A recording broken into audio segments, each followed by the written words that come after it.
월남전에 북한군이 참전했어? 모르시는 분들이 많을 거예요. 이야.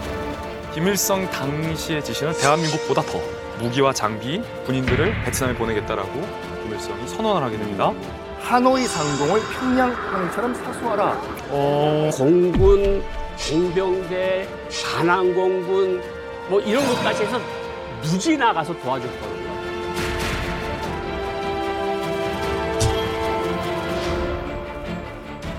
250km 연장거리의 지하 도시가 건설돼 있습니다. 말이 돼? 250km요? 안에 병원도 있고 공장도 있고 상점도 있고 다 있어. 개미굴이에요, 개미굴. 어머, 세상에. 베트남전은 사실은 한국군도 거쳐가서 싸웠지만 또 다른 6.25예요.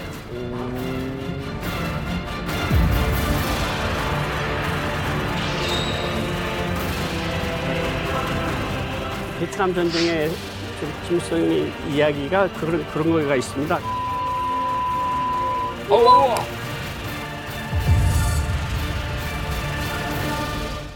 평양 유명 영화관에서 미제 영화 보는 그날까지 함께합니다. 이제 만나러 갑니다. 극장 가보신 분 계시나요? 저요. 컸어요. 많이 들어가셨네요. 많이 갔네요. 톰 크루즈 보러. 요즘 오. 극장 탑건도 있고 그럼. 헤어질 결심도 있고 기대작들이 많이 나왔는데 탑건 2가 최근에 이제 가장 독보적으로 극장을 휩쓸고 있습니다. 1편 이후에 36년 만에 후속작인데 전 세계적으로 굉장히 큰 흥행몰이를 하고 있습니다. 사실 이 탐 크루즈가 이 한국을 굉장히 많이 사랑하거든요. 네. 유명해요. 한국 사람 유명한데 제가 지금껏 밝혀지지 않았던 그의 비밀을 하나 오. 알아냈습니다. 탐 크루즈 비밀을 알아냈다고요? 알아냈답니다. 궁금하시죠? 네. 탐 크루즈가 영화 이 탑건으로 굉장히 좀 세계적인 스타가 됐잖아요. 예. 네. 사실 이 세계적인 스타가 될 수 있었던 이유가 바로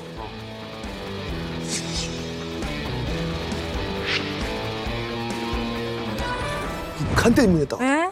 북한 때문이었다고. 네? 이건 또 뭐. 아니, 자, 이거 아마 이만갑에서 대한민국 최초로 공개하는 내용인 것 같은데 만약에 이 전쟁이 없었다고 하면은 아마 탐 크루즈가 다른 직업을 선택했을 가능성도 있어요. 그렇진 않아. 아유, 영화 탑건이 원래 미 해군에 있는 탑건 스쿨을 배경으로 하는 영화잖아요. 네네. 네. 이 탑건 스쿨이 만들어진 계기가 바로 미국이 이 전투에서 말도 안 되게 졌기 때문에 거기 대응을 하는 전투 조종사를 만들어내기 위해서 만든 게 탑건 스쿨이고 만약 이 전투가 없었다면은 그 영화가 안 만들어졌겠죠. 오늘날 탑 크루즈도 없습니다. 왜냐하면 탑건 1이 네. 톰 크루즈를 전 세계에 알린 영화니까 만약에 이 전쟁이 없었다면 그 해군 비행 스쿨도 없었고 그 스쿨이 없었다면 영화가 안 만들어졌고 영화가 안 만들어지면 톰 크루즈가 안 나왔고 영화배우 안 했다고. 아, 그렇죠. 그래서 영화배우를 안 했다고요? 다른 거 있겠죠. 나는 그 생각을 해. 아니 미군이 공군으로 해서 그렇게 진 적이 있어? 라는 생각을 했어. 어떤 영화를 봐도 나는 미군은 다 이기고 있어. 뭐 조금 피해는 입지만 결국은 미군이 다 이기는 건데. 그렇지. 나중에 람보 3에서는 람보가 소련군 비행기를 화살로 쏴가지고 그냥 화살이 아니야. 폭탄 달린 화살이에요. 자, 오늘 이만갑은 정말 보실만합니다. 이건 꼭 받으실 얘기. 또 처음 듣는 얘기. 맞아요. 우리 둘은 처음 듣는 얘기가 오늘 펼쳐집니다. 자, 미국 역사상 최악의 전쟁이라 불리는 바로 그 전쟁, 베트남 전쟁입니다.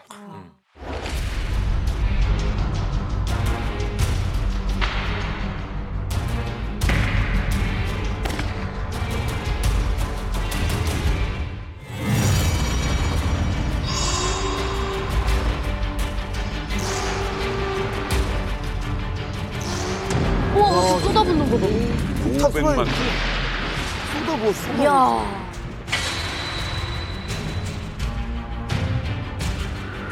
아, 고엽제. 이거는 지나가다 보면 보이잖아요. 고엽제 피해 피해자분들. 예. 어머, 진짜? 그냥 숲이 다 죽는 거야. 싹 다 죽이는.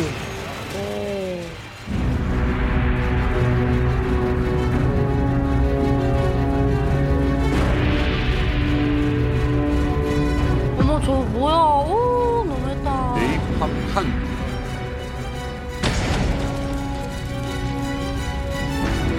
어떡해. 아유, 저게 무슨 일입니까, 저게. 현장에 있던 사람들이 보면 정말. 그러니까 좀 아, 이거 유명한 이 사진은 진짜 사진이죠. 대표하는 사진이죠. 직접 가서 봤습니다.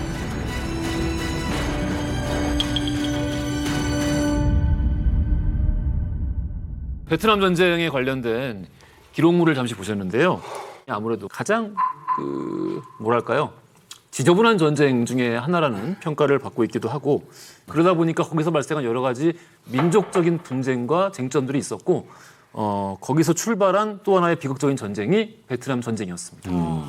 그 베트남 전쟁은 이제 세계사에서 있을 수 없는 끔찍한 전쟁이었고요. 공산주의에 맞서는 자유주의의 싸움이라는 규정도 있지만 그보다 더 강한 건 뭐냐면 민족 해방 전쟁이거든요. 미국의 경우에도 사실은 명분이라는 게 있어야잖아요. 군인들이 싸우려면. 그렇죠. 근데 전쟁이 20년까지 가는데 안 끝나잖아요. 미국의 젊은이들이 죽어가는데 죽어가려면 이유가 있어야 되는데 이유가 굉장히 불분명한 거죠. 단적으로 우리가 이제 당시에 만들어진 단어를 보면은 우리가 유추해 볼 수 있거든요. 무슨 단어요? 이 베트남 전쟁이 실제 군대가 처음 투입된 건 케네디 때고요. 케네디 때 시작해서 닉슨 때 닉슨은 처음에 공약을 베트남 전쟁 우리 철수하겠다라고 해서 당선이 됐었는데 이때 만들어진 단어 지금까지 우리가 쓰고 있는 유명한 단어가 있습니다. 뭡니까? 출구 전략.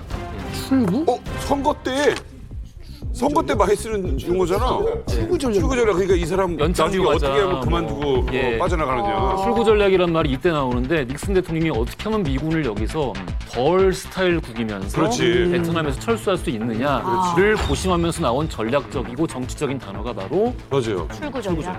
뭐 단일화할 때도 막 쓰고. 전쟁사적으로 보더라도 베트남 전쟁 이후에 변화가 많습니다.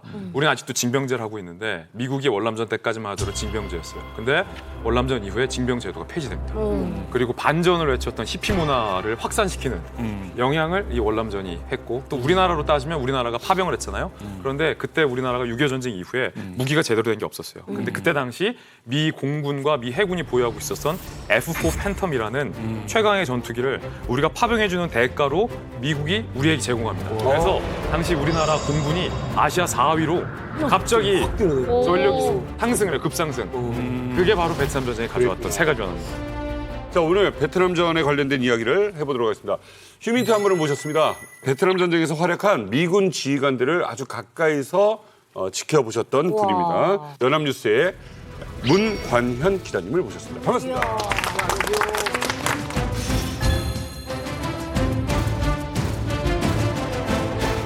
평소에 그 이만갑도 좀 자주 보신다고. 아, 네, 맞습니다. 제가 이만갑은 2011년도부터 처음부터 계속 지금 청춘이 보고 있는데요. 감사합니다. 네. 사실 제가 지금 북한을 한 10번 이상을 지금 다녀오고 있습니다. 저래요? 그러면 10번이면 간첩 이 정도면 후회가 되는데? 아니 4-5번도 아니고 10번이면 그렇죠. 개성 가보셨어요? 네, 개성하고요. 금강산 관광지구 그리고 이제 평양까지 갔다 와봤는데 평양도 갔다 오셨어요? 네. 제가 사실은 이제 군대 생활을 판문점에서 비무장지대에 수색대원을 했었는데요. 한때는 저는 이제 총을 들고 우리 국방을 의무를 했던 네. 비무장지대 수색대원이었지만 이제는 이제 펜을 들고 취재를 하는 남북관계 전문 기자가 됐습니다. 문관현 선배는 이 외교안보 영역에서 정말 대기자예요. 취재 경력도 많으시고 대기자인데도 아직도 통일부 출입 기자로 필드에 나가는 취재하는 대기자급이고 참고로 그 통일부 출입 기자실의 최고참 선배인데 출입 기자실에 곽정아 기자가 있죠? 잘 있죠? 아주 잘했습니다. 부인께서 대체 지금 방금 질문의 의도가 뭐죠? 알 수가 있다. 알게 있으는지 모르세요? 잘 못 봅니다 집에서. 사랑인 줄 알고. 베트남 전쟁에서 활약한 지휘관들을 가까이서 지켜보셨다고요? 아, 사실은 베트남 전쟁은 1975년에 종료가 됐고요. 제가 관련됐던 거는 이라크 전쟁에 참여했던 미군들과 같이 생활을 했기 때문에 제가 주로 관심 있는 분야는 이 미군들이 어떻게 싸우느냐였는데요. 네. 이러한 그 미군들의 전략 전술이 대부분 베트남 전쟁에서 만들어졌고 그런 전술을 가지고 이라크 전쟁 또는 주한미군에서 그 작전을 펼치고 있었던 것입니다. 오늘 제가 여기 처음 왔는데 먼저 우리 그 김종민 씨한테 네. 질문을 하나 던져보겠습니다. 진짜. 혹시 그 비틀즈 존 레논의 이매진이라는 노래를 아십니까? 이매진 그거 굉장히 유명한 노래예요. 유명하죠. 네. 이매진. 예. 뭐 그 많이 유명한 것 같은데? Imagine all the people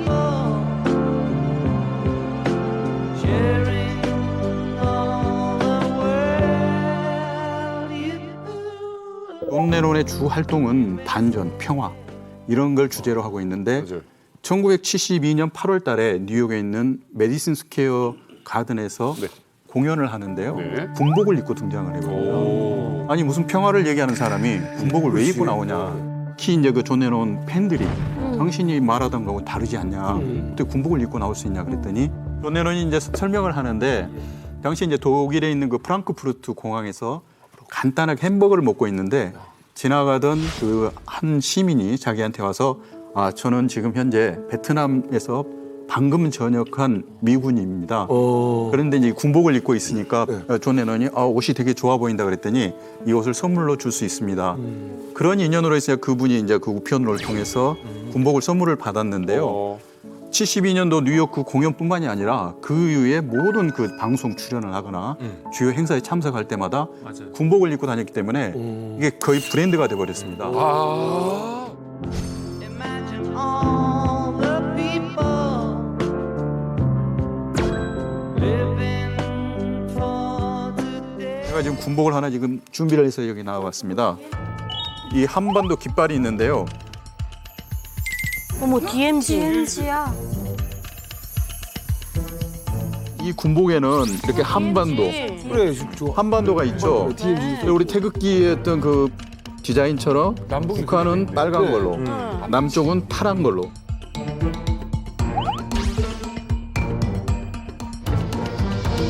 존 레논한테 그 선물을 했던 그 병사의 이름이 라인하트라는 병장이었습니다.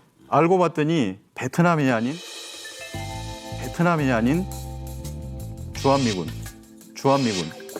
경기도 파주군에서 근무를 했었습니다. 진짜로요? 베트남이 아니고. 근데 왜 그런 거지 뭐. 대박이다. 1960년대에는 코리아를 설명하는 게 시간이 너무 걸렸던 거죠. 이게 뚝 잘라서 나는 베트남에서 근무했던 군인이다. 이렇게 설명했더니 존 레논이 알아먹었고 이러한 부대 이름이 당시 임진 스카웃이었고 근무하는 장소가 DMZ였다. 이렇게 보면 되겠습니다. 야, 그런 또 내용이 있어. 라인하트는 이제 그 존 레논을 만난 이후에 네. 전 세계인들에게 임진 스카웃이라는 또는 한국이라는 그러네. 주한미군이라는 이 존재를 알겠네. 아주 각인을 시키고 떠났습니다. 그러니까 저도 충남 보령 웅천이란 모르니까 그냥 대천이요. 그럼 그러잖아. 존 레논 옷이 이런 의미가 있다는 걸 전혀 몰랐어요. 네, 전혀 몰랐어. 몰랐어요. 전쟁이 없다는 걸 상상해보세요. 이런 가사를 노래를 부르면서 군복을 입고 불렀습니다. 왜 스카웃이라는 표현을 써요? 영어로는 이제 스카웃이 수색대인데요. 임진강 2부 군사분계세 이남 이 일대에서 활동을 했던 주한미군 수색대를 지칭하는 용어입니다. 이 임진 스카웃이라는 프로그램은 1965년도부터 냉전이 해체가 된 1991년도까지 26년 동안 운영이 됐었는데요. 1968년도 후반기 6개월 동안의 미사단 작전 일지를 보면은 네. 북한군이 27차례 침투를 했는데요. 25차례 격퇴를 했습니다. 임진 스카웃이었어요?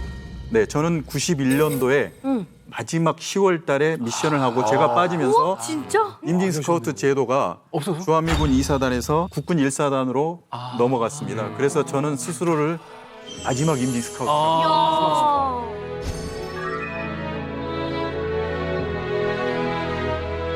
우리가 꼭 기억해야 할 그리고 잊지 말아야 할 베트남 전쟁. 초강대국 미국이 무릎을 꿇은 전쟁이다. 뭐 이런 얘기를 많이 하고 있습니다. 근데 이 전쟁이 도대체 왜 시작된 겁니까?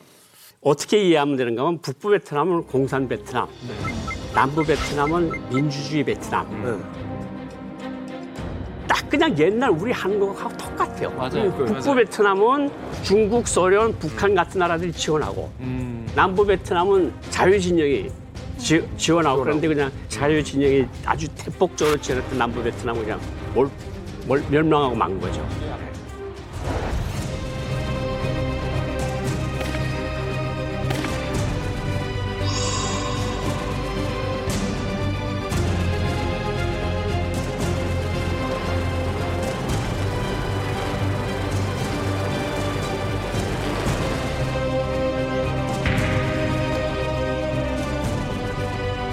그래서 사실은 우리 국군이 6.25 전쟁 이후에 직접 총을 들고 전면전으로 싸웠던 유일한 전쟁이 바로 이 월남전입니다. 우리나라는 왜 참전한 거예요? 이게 미군이 만약에 빠져나가게 되면 굉장히 크잖아요, 손실이. 그러니까 그 대신 이제 한국군이 간 거예요. 그게 차라리 낫지. 왜냐하면 저도 여기 보니까 거기 이제 우리 학교가 동두천에 있었지 않습니까? 네. 동두천에 있지 않습니까? 근데 거기서 그 사람들 얘기가 뭐냐면 거기 미군 일개 사단이 있잖아요. 거기 있는 사단의 화력이 대한민국 전체 육군 화력에 맞먹는다. 물론 지금 과장이 좀 들어가 있겠지만 그 정도로 중요한데 이들 군대가 만약에 베트남을 가게 되면 휴전선이 뚫리고 그러니까 차라리 한국군을 갖다 보내는 게 낫고 그렇게 판단했던 거죠. 당시에는 그 미 1군단에 네. 미 2사단과 미 7사단이 있었는데요. 미국에서는 펜타곤에서는 이 7사단을 꼭 찍어가지고 베트남으로 보내겠다 이렇게 얘기를 합니다. 미 7사단은 사실은 그 6.25 전쟁 때 인천 상륙작전의 이 하이라이트 주인공들이 7사단이고요. 이때 이제 박정희 정권이 굉장히 많은 고민을 하고 나서 그렇다면 이제 우리 군을 보낼 수 있다면 보내는 걸로 결론을 내렸던 것입니다. 당시에 이제 그 박정희 대통령이 주한미국 대사, 그다음에 육군 참모총장, 해병대 사령관을 모아놓고 식사를 하면서 육군 참모총장한테 우리가 파병을 하게 되면 시간이 굉장히 촉박한데 얼마 정도 걸릴 것 같냐 이렇게 물어봤더니 아무리 빨라야 우리는 3달 이상이 걸립니다. 그러니까 박정희 대통령의 얼굴에 약간 좀 그늘이 졌는데요. 이를 바라보고 있던 해병대 사령관이 잽싸게 나서서 각하 우리는 중대를 보내라고 하면은 오늘 당장 지금 즉시 보낼 수가 있고요. 대대급은 하루면 됩니다. 24시간. 연대는 48시간. 그냥 바로 베트남으로 갈 수가 있습니다. 그랬더니 저 같으면 아까 출발했습니다. 사실은 이제 박정희 대통령의 머릿속에서는 육군 맹호부대를 생각하고 있었는데요. 이 맹호부대가 가기도 전에 해병대가 먼저 출발합니다. 아, 우리 해병대가 먼저 간 거예요? 13일 먼저 멋있다. 1965년 10월 9일 한글날 해병대는 부산에서 베트남을 향해서 이미 떠나버립니다. 이야. 파병이 결정된 후에 처음에는 이제 의무대하고 태권도 교관단을 보냅니다. 그리고 바로 이어가지고 이제 전투부대가 가죠. 이걸 이제 필두로 해가지고 9년간 총 32만 명이 거기 와, 많이. 베트남 전쟁 앞서도 우리가 기록 필름을 잠깐 봤는데요. 흑백이었죠. 다 흑백이죠. 예, 그리고 당시에 다 흑백으로 그럼, 촬영했고요. 지금 공개할 영상, 당시 베트남에서 촬영한 흑백 영상을 실감나게 또 생생하게 칼라로 복원한 귀한 영상. 이만갑에서 방송 최초로 공개하겠습니다.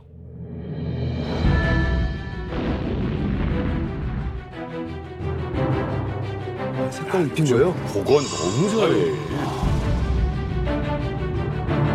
와, 색깔을 입히니까 무슨 영화 같네, 딱.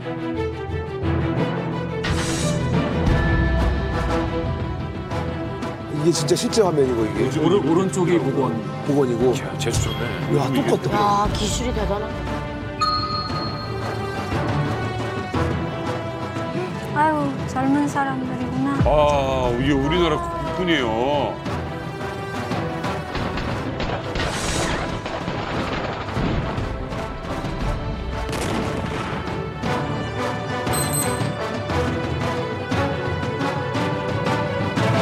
그래도 웃는다, 전쟁 속에서도. 아유.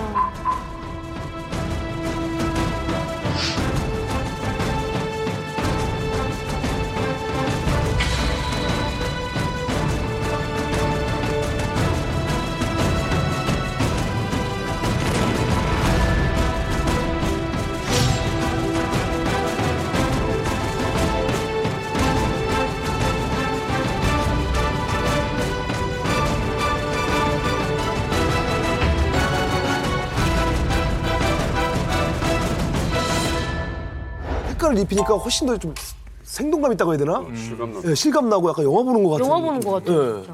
맞아. 아까 그 상륙작전하는 이제 시점, 이제 막 상륙을 하는 시점이죠. 그때 이 영상에서는 웃고 있었거든요. 네. 20대 청년들이. 맞아요. 이게 누가 와서 찍고 있으니까. 근데 참 전쟁이라는 게 참 있어서는 안 될 일이라는 걸 다시 한번 느끼게 됩니다. 맞아요.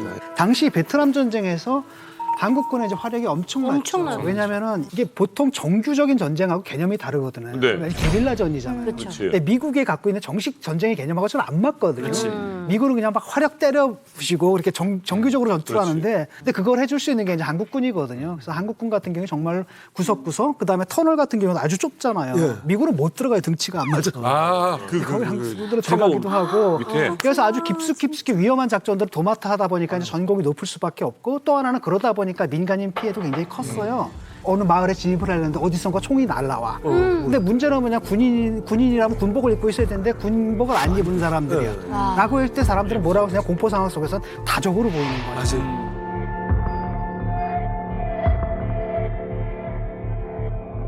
우리 국군이 베트남에서 정말 피 흘리며 싸우고 있을 때 상대편에서는 어떤 작전을 세웠을까요? 자, 이만갑에서 베트남 하노이에서 찍힌 베트남전에 관련된 아주 충격적인 사진 하나를 공개하겠습니다. 자, 하노이에 있는 어떤 묘비 사진입니다.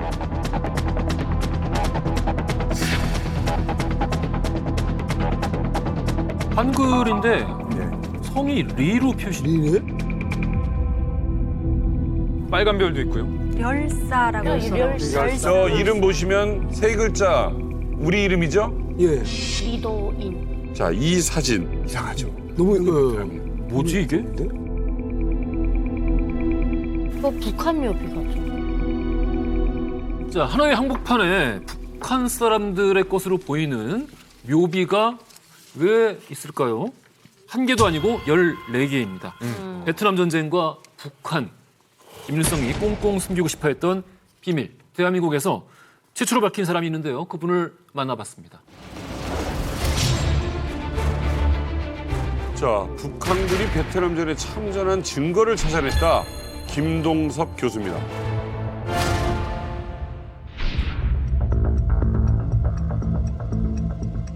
네, 제가 북한에서 탈북한 사람들을 만났는데 어느 날 우연히 어떤 한 사람이 자기가 북한에 있는 이중 영웅 칭호를 받는 공군 조종사를 안다고 하더라고요.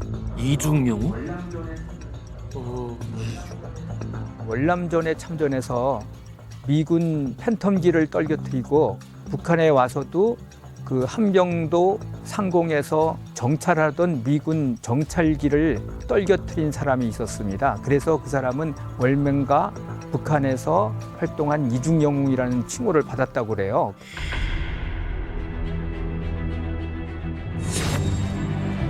아, 이렇게 또 시작이 돼서요. 낮에는 제가 원래 취재하는 걸 하고 저녁이면은 그 베트남에서 많은 사람들을 만났습니다. 거기서 만났던 사람들이 북한에 유학 갔던 유학 학생들이 무지하게 많았습니다. 아, 많아요. 많죠. 우리 만났잖아요. 우리도 만났잖아요. 그래서 그 사람들과 또 월맹군 장교들을 만나서 제가 물어보던 포인트는 두 가지였습니다. 북한 공군이 참전한 게 맞느냐, 그리고 한국군이 그 포로가 돼서 북한을 간 사람들이 있느냐, 한결같이 모른다는 답변을 일관했습니다. 마침 떠오르는 생각이 공군이 참전했으니까 혹시 공군 박물관이 있다면 그곳에는 어떤 자료가 있지 않을까 이런 생각이 떠올랐습니다. 그러면 하루를 여기서 더 있다가 내일 가는 걸로 하고 공군 박물관 한번 가보자. 그래서 그 다음 날 정말 공군 박물관 갔더니 딱 가자마자 보니까 왜? 사진 하나가 눈에 떡 띄었습니다. 그거를 딱 보는 순간에 눈이 번쩍 뜨였습니다. 뭐야? 뭐야?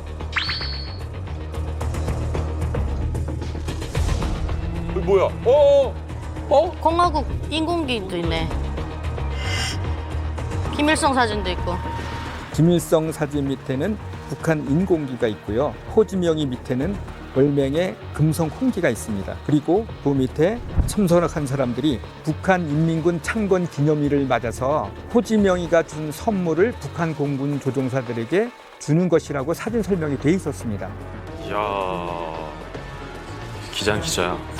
기자님 멋져요. 대단하시네.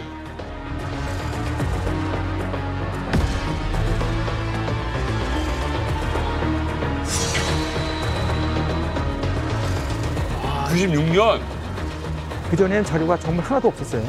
북한군이 월남전에 참전했다는 사실을 국내에서뿐만 아니라 세계에서도 처음으로 공식 확인하게 되는 자료를 발굴했던 거죠. 몰랐어요. 진짜 잘 몰라요. 처음 알았어. 참고했구나. 제가 96년도에 그 사진을 공개한 이후에 2000년도 들어서부터는 여러 가지 각종 자료들이 많이 공표가 됐습니다. 그리고 북한도 자기네들이 조총련계 기관지인 조선 신보를 통해서 1964년서부터 70년까지 월남전에 참전했다는 사실을 공개를 했습니다. 그리고 그 월남전에서는 또 북한 공군 전사에서도 800명이 참전해서 80여 명이 사망했다는 기록을 내놓았습니다. 북한도. 800명이 왔다고요? 공군이? 나 소개는 해놓고 나도 처음 듣는 얘기라. 처음 들었어. 처음 알았는데. 와. 북한에서 97년도, 98년도 때 김정일이 한창 그 성군 정치를 하려고 했던 시기예요. 그때 두 가지 이제 발표를 하는데 그 중에 하나가 이거였어요. 베트남으로 파견된 우리 공군의 위상을 후대들에게 널리 알리라고. 그게 두 번째였거든요. 그래서 그때 북한 사람들은 아마 처음으로 공군이 파견됐구나라는 걸 알았을 거예요. 아니 근데 이렇게 정리되고 보면 김일성이 베트남 전쟁 때 북한 군인을 보내놓고서 약간 좀 이 사실 좀 비밀로 해왔다는 거잖아요. 그쵸. 96년도까지는 비밀이었어요. 많은 국민들 사이에서도 그래? 월남전에 북한 군이 참전했어? 모르시는 분들이 많을 거예요. 왜냐 북한이 쉬쉬해왔거든요. 박정희 정권 당시에 대한민국에서 정말 대대적인 파병을 합니다. 우리 뭐 맹호부대도 가고 해병대도 가고 그걸 보고 있던 북한이 김일성이 무슨 생각을 하냐면 가만히 있으면 안 되겠다. 이러다가 베트남 전쟁 질 수도 있겠다. 이런 생각을 김일성이 한 것 같아요. 그래서 김일성 당시의 지시는 대한민국보다 더였어요. 대한민국보다 뒤지지 않게 버금가는 무기와 장비, 군인들을 베트남에 보내겠다라고 김일성이 선언을 하게 됩니다. 실제로 북한의 수많은 우수한 파일럿들이 소련의 미그기를 타고 베트남으로 갑니다. 북한이 사실은 베트남을 물심양면으로 도왔어요. 김일성의 지시에 의해서 된 건데요. 무기 10만 정과 군복 100만 벌, 그리고 물자들도 엄청나게 지원을 했고요. 근데 이제 웃긴 거는 옷은 북한 군복을 안 입었어요. 왜요? 베트남 옷을 입었어요. 숨겨야 돼서 그랬겠죠. 아무래도 그때 러시아와 중국이 참전을 안 했으니까 눈치를 봤던 것 같아요. 근데 이제 저 묘비가 딱 나오면서 그동안 이제 북한이 아니다, 좀 쉬쉬했던 것들이 어떻게 보면 딱 증거로 드러난 거죠. 뭐 이게 사실 지금 다 나와서 하는 소리지 사실 60년대, 70년대, 80년대 베트남 전쟁에 참가한 거를 아는 북한 사람들이 거의 없었죠. 김일성이 입장에서 봤을 때 한국군하고 미군하고 대치하고 있는데 그렇죠. 전선을 넓히는 거 아니에요. 그렇죠. 그러니까 공식 선전포고한 것도 아니고 그러니까 아마 이런 외교적 측면이 가장 중요하게 작동을 한 것 같고요. 그다음에 이제 남조선의 박정희 괴뢰 대통령이 박정희 대통령이 수많은 끌끌한 아들, 딸들을 베트남에 보내서 죽음터로 몰았는데 이를 북한이 굉장히 맹렬하게 비난을 했거든요. 노동신문, 중앙방송, 중앙텔레비전. 근데 자기네들 가서 싸운다는 건 말도 안 돼. 명분이 없잖아요. 내로남불이지. 우리도 그 불구덩이에 들어가는 거니까. 우리도 북한 젊은 군인들을 불구덩이에 넣는 거니까. 그러니까 한국이 하면은 나쁜 파병이고 북한이 하면 착한 파병이냐? 내로남불이죠, 말 그대로. 그러니까 이거는 그때 상황에서 미군을 상대하기도 그렇고 한국을 그렇게 비난을 했는데 자기네가 보내는 게 쪽팔리는 거거든요. 그러니까 그때 당시는 비밀로 했다. 이렇게 봅니다.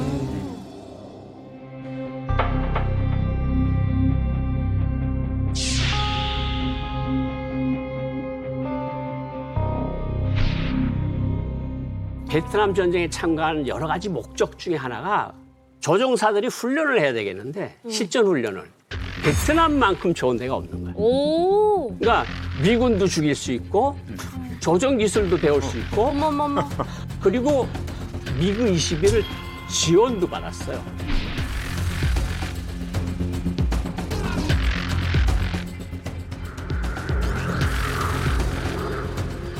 신형 비행기를 타고 북한 조종사들이 가서 비행기를 떨군 거예요. 그래서 연 인원이 한 1,000명 정도의 조종사가 아니고 밑에서 정비하는 사람들, 엔지니어. 데이터 하는 사람들 이런 것까지 해서 1,000명이 북한 공군이 회전 로테이션을 하면서 전투 기술을 쌓습니다. 이야.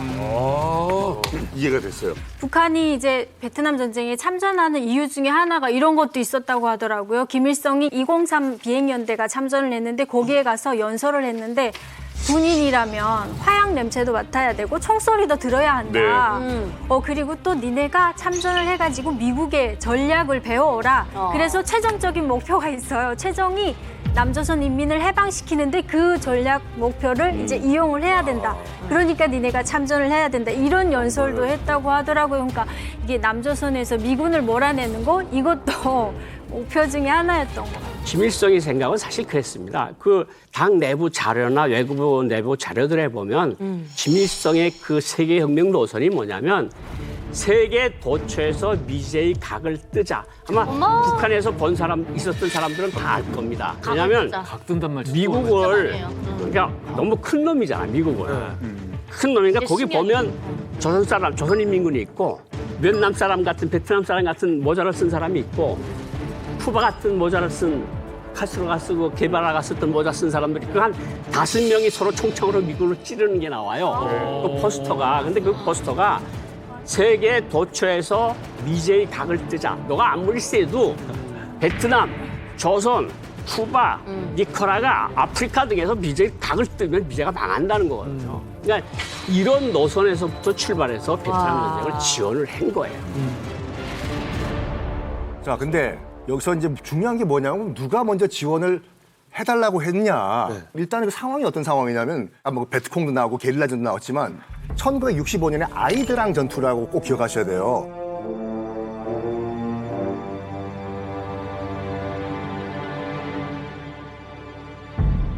처음이자 거의 마지막 북베트남 정규군과 미군 육군이 붙은 전투예요. 미군이 몰살당해. 이후로 없어. 없어.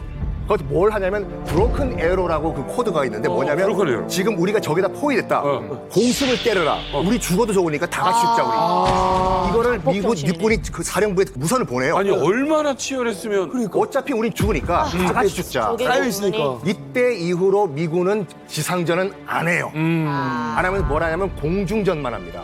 그래서 등장한 것이 고엽제, 에이탐탄 이거로 때려 붓는데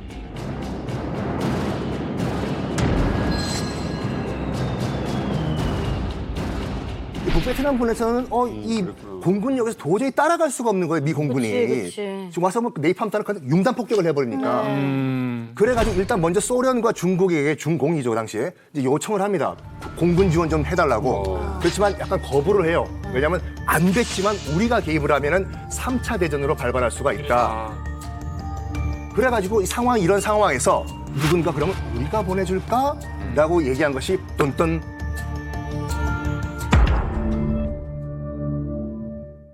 김일성이 등장을 합니다. 와. 왜 낀 거야? 갑자기 꼈네. 그때 이제 껴? 김일성의 지시가 상당히 인상적이었는데 뭐라고 했냐면 하노이 상공을 평양 하늘처럼 사수하라. 맞아요. 맞아요.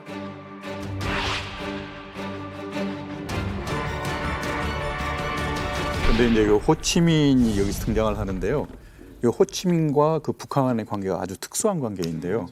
호치민은 그 1950년 당시 1월 14일 날 뭐 베트남은 이제 프랑스 식민지 경험이 있고 우리는 이제 일본의 식민지 경험이 있고 또 제국주의 투쟁하는 거 이런 것들이 다 비슷하다.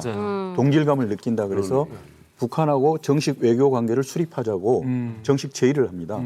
당시에 그 외무상 초대 외무상이 박헌영이었거든요. 박헌영한테 이 베트남과 북한이 공식 외교 관계를 갖자고 제의를 했었는데 우리가 여기서 관심을 갖게 봐야 되는 부분이 이 호치민하고 박헌영의 관계입니다.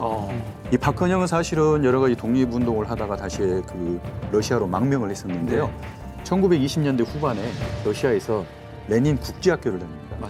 이 국제학교를 다닐 때 동급생이 당시 베트남에 있었던 사람이 호치민입니다. 우와. 공급생이 호치민이었어? 네. 동창이야. 와, 박건이. 와. 레닌 학교에서 수업을 같이 봤는데 이 박헌영이 결국은 들어보니까 베트남의 큰 지도자가 될 사람이니까 우리 지금 조선에서는 지도자가 반드시 덕목을 갖추려면은 이 책은 꼭 읽어야 된다. 그래서 책을 선물을 했는데 네. 정약용 선생이 쓴 목민심서를 어머나. 호치민한테 직접 선물을 합니다. 몽민심. 그래서 결국은 이제 그 1957년도에 호치민이 북한을 직접 방문을 하고요. 우당 두 나라 사이의 전통적인 친선협조 관계는 지난 60여 년간 사회주의를 위한 공동이익 수행의 한 길에서 더욱 확대 발전되어 왔습니다.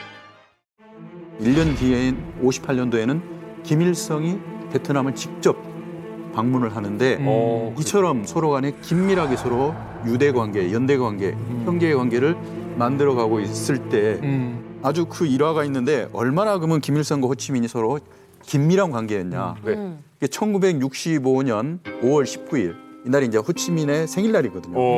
북한 노동당 기관지 그 노동신문에 그런 선례가 없습니다. 호치민에 대해서 사진을 넣어주고 김일성이가 생일 축하한다는 축전 메시지를 노동신문 일면에 딱 올립니다. 그리고 형제네. 예, 이런 사람이 일대기가 이렇게 있다. 위대한 사람이 지금 저쪽 아래에서 지금 미제와 싸우고 있다.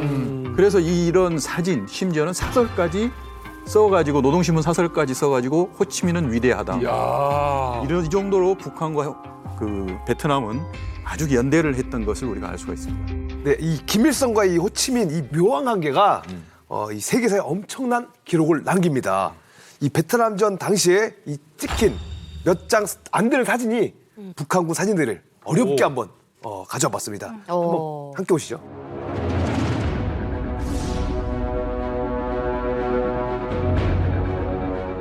북한군 사진이야? 사진입니다. 예. 북한군이었어요?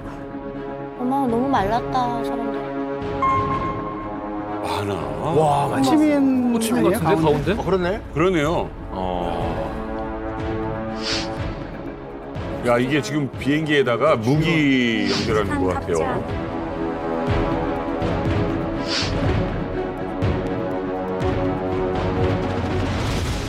저게 미극이죠. 미극입니다. 가운데 뻥 뚫렸네. 네, 미극이는 가운데가 뻥 뚫렸어요. 여기가 엔진이 있는 건데 제트 엔진이 들어갔습니다. 이 북한의 공군들이 베트남에서 있으면서 찍힌 사진들입니다. 자, 근데 실제 어떤 활약을 했을까요? 그래서 이게 북한에서 했다는 증거들이 이렇게 나오고 있잖아요. 네. 북한에서 활약상에 대해서 얘기를 많이 하는데 그 날짜가 5월 28일 날이었대요. 그날 이제 북한의 미국 17기가 가서 8대가 가서 하노이 항공에 떠다니고 있는 이제 미국 아까 팬텀기를 12대를 이제 격추시켰다고 합니다. 그래서 그게 엄청나게 이제 파급 효과를 몰고 네. 와서 북한에서 그거를 후세들에게 따라 배우라고 엄청나게 선전을 냈고 심지어는 5월 28일 날 격추했기 때문에 528 비행연대를 또 하나 창설을 했어요. 그 이름을 따가지고 그게 아직도 북한에 있는 걸로 알고 있어요. 거기에 조금 이제 흥미로운 스토리가 하나 나오는데 그 북한의 공군들이 떴을 때 조선말을 안 했대요. 이거 이렇게 신호를 주고받을 때 야 공격하라 뭐 어떻게 하라 이렇게 해야 되는데 북한말을 못 쓰는 거예요. 왜 그랬냐면 이거는 북한에서 하는 말이에요. 미군의 공군 조종사들이 북한말만 들리면 벌벌벌벌 떨어가지고 그 주변을 안 온대요. 격추시켜야 되는데. 그래서 베트남 용어를 그때 몇 개를 배웠대요. 그래갖고 그걸 주고받으면 야 저거 베트남공이 하는 거다. 그래서 온대요. 그때 격추시켰다는 거예요. 그런 얘기도 막 있어요. 뻥은 최고인 것 같아. 그게 뻥인데 어떻게 뻥친 거냐면은 그 조선말을 안 한 건 뭐냐면은 참전했다는 사실 감추기 위해서거든요. 감추면 그럴 거지. 되니까. 그걸 그렇게 얘기하는 거죠. 이제 북한 군인들이 그 베트남 군복을 입고 참전합니다. 실제로. 왜냐하면 비행기잖아요. 서로 물고 뜯기고 하다가 이게 떨어져서 잡히면 북한군이 공식으로 참전한 거죠. 그렇지. 그러니까 베트남 군복을 입히고 베트남 군복을 입고 했는데 아까 군복 입힌 거는 지상군. 북부 베트남에 있는 그 지상 요원들은 미군한테 잡힐 우려가 없잖아요. 그러니까 북한 군복을 입었고 근데 이제 그 말을 어떤 말들을 하는가 하면 이제 가장 중요한 말들을 베트남 말을 배워주고 비행기를 태웠어요. 네. 당연할 거 아닙니까? 네. 근데 사람이 열받고 막 쫓기고 막 이럴 때는 북한말 나오는 거야. 조선말이 나오는 거야. 재밌다 이거. 조선말이 나오니까 이 쌍짓 개 이 쌍짓 개 방송 나가는 거야? 아니 뭐 보급파 있으니까. 지금 막 이런 말이 나오니까 미군 조종사들이 막 종 막 이러고. 저기 듣지 않던 말이 나오는구나. 이게. 어떻게. 이게 다 조정이 녹음이 되잖아요. 그렇지. 그러니까 갖다 놓고 말했는데 누군지 미국 사람이 그 말을 알아듣는 사람이 없는 거예요. 그렇지. 근데 그거를 그러니까 이게 거기 많은 나라 뭐 호주군도 들어가고 여러 나라 군대들이 들어갔잖아요. 그렇죠, 그렇죠. 몇 남 전에 베트남 이게 돌려보다가 한군이 있으니까 이게 무슨 소리냐? 그러니까 욕하는 소리다. 그렇지. 그러니까 미군이 이게 북한군에 들어왔구나. 그거를 확실히 알았고 야. 그리고 실질적으로 그 구소련이 질이라고 하는 군용 트럭을 주는데 네. 베트남에 네. 그걸 대량적으로 운전할 기사가 없어 베트남 수송대 북한군 군인들이 거기 가서 실제로 일을 합니다. 그러니까 베트남전은 사실은 한국군도 들어가서 싸웠지만 또 다른 6.25예요. 남북군이 남북한이. 거기에서 공군, 공병대, 반항공군 뭐 이런 것까지 해서 무지 나가서 도와줬거든요. 베트남을.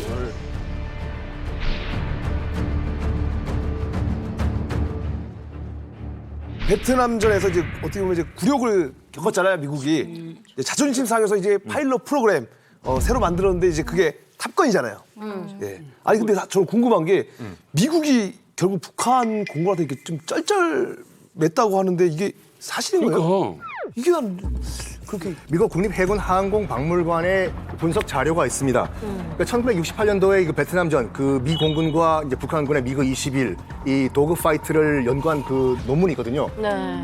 연구를 해보니까 결정적으로 그 당시 그 이 뭐라고 할까 미그 21이 있었던 게 뭐냐면 고각도 상승각 비행을 했어요, 이게요. 위로 올라가는 거요? 이게요. 그러니까 F4 팬텀 같은 경우에는 물론 기관총도 없고 이제 미사일만 주렁주렁 달고 가는 비행기고 얘는 직진밖에 못해요. 둘 다 속도는 비슷해. 앞에 이제 북한군의 미그 21이 있고 뒤에 F4 팬텀이 있는 상황에서 당승각 각도로 삥 돌아가지고 도그 파이트를 하면은 이길 수가 없다. 도저히 안 된다. 자존심 상하지만 이거를 상황을 타파하기 위한 새로운 어떤 학교를 만들자. 해서 1968년도에 내린 결정이 바로 미 해군의 특급 조종사 양성 스쿨인 탑건 스쿨을 만들자는 결론인 것이다. 북한군이 이렇게 대대적으로 활약한 베트남전 참전을 북한이 쉬쉬해왔다는 건 팩트란 네. 말이에요. 그렇기 때문에 우리 기자들도 몰랐고 국민들도 아직까지 모르고 있죠. 그런데 김정은 시대에 들어서 북한이 우리 월남군 참전했소! 라고 공식적으로 시인한 장면이 있습니다.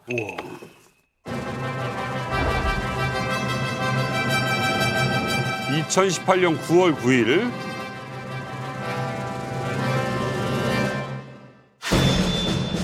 와 진짜 힘들겠다. 강마치. 와.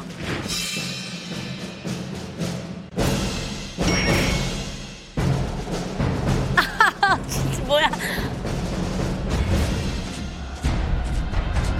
베트남 전쟁에 참가하여 베트남 전쟁에 참가하여 그러네 웬남. 비엔나. 베트남 전쟁에 참가하여 서쪽 기술적 우세를 자랑하던 적의 공중 비적들을 무자비하게 답새겨 조선인민군의 번개를 남김없이 보여준 공군 송대.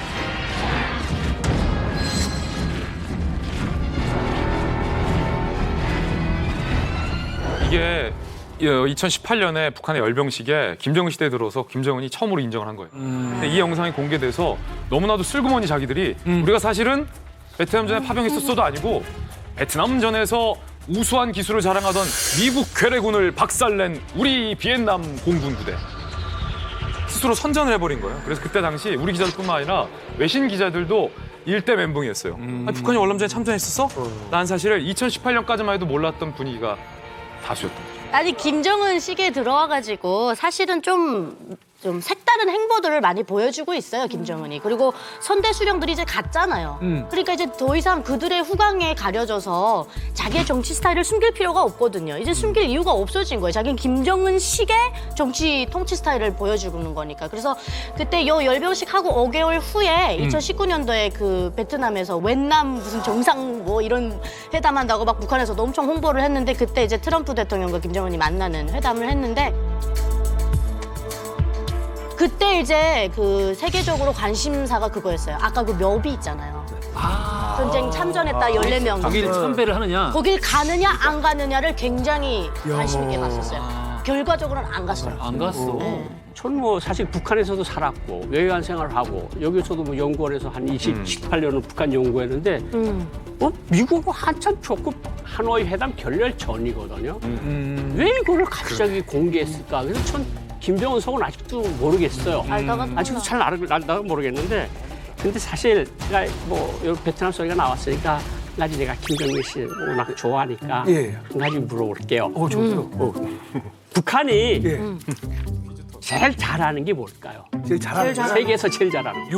공갈, 거짓말. 비슷해요. 좋은 건 하나도 없어. 윽박, 납치. 협박. 되게 많은데? 되게 많죠. 암살. 아니, 뭐. 근데 뭐 사실은 땅굴입니다. 땅굴. 베트남은 땅굴은 배우려고? 땅굴은 베트남에서?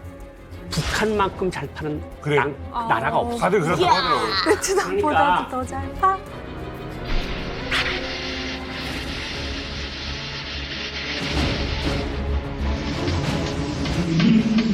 혁명의 붉은 기 앞에는 우여곡절과 시련이 있을 수 있고 때로는 예견치 않았던 난관이 7대대의 돌격대원들은 청년을 책임지고 망년을 보증할 뜨거운 애국의 마음을 안고 콘크리트 큐브타입을 질적으로 다무치고 있었습니다.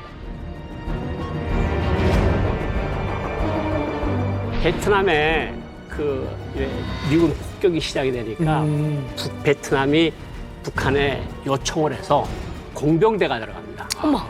그래서 공병대가 들어가가지고 그 공병이 뭐라는가 하면 베트남 공산당 국가 지도부가 있는 방공호 그리고 베트남군 지휘부가 쓸 방공호를 북한 공군 부대가 파줍니다. 지하에. 아니 근데 구 박사님, 제가 전에 책을 읽기로는 북한군이 땅굴 기술을 오히려 베트남에서 배워왔다고 저는 읽었었는데 반대인 건가요, 그러면은? 6.25 전쟁 때 예. 북한군이 처음으로 이 진지전할 때 땅굴을 파고 들어갔어요. 예. 왜냐하면 미군 비행기하고 화력이 너무 세니까 꼭대기에 있으면 다 죽거든요.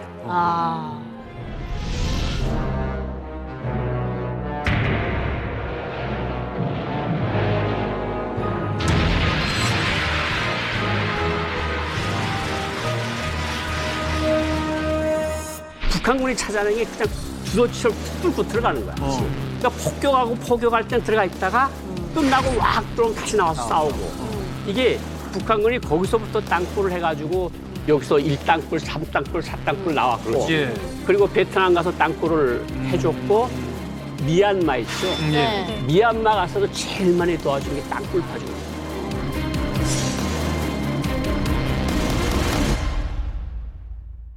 지금 베트남 땅굴 얘기 나왔는데 누가 원조이든 간에 일단은 그러니까 지금은 호치민시죠. 예전에 사이공 거기 이제 북쪽으로 한 50km 가면 지금 그 관광 코스로 만들어져 있어요. 네. 구찌 땅굴이라고 해가지고 물론 다는 못 들어가요. 입구 조금만 들어가서 이제 맛배기만 볼 수 있는데 구찌 땅굴이요? 그러니까 이 구찌가 아니라 땅굴이 메이커예요? 그거 참네. 그거 참네. 이 동네 이름이 구찌예요. 마을 이름이 구찌예요. 구찌 빌리지요. 그러니까 거기서 발견됐다 해서 구찌 땅굴이라고 부르는데 입장료 조금 내면 들어갈 수가 있어요. 앞에 약간만 들어가 사진 찍고 나오는데 그 안에 250km 연장 길이의 지하 도시가 건설돼 있어요. 말이 돼?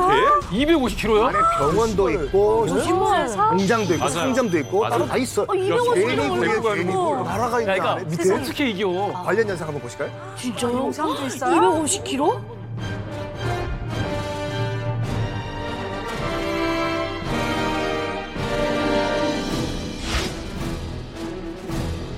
어머머머머머.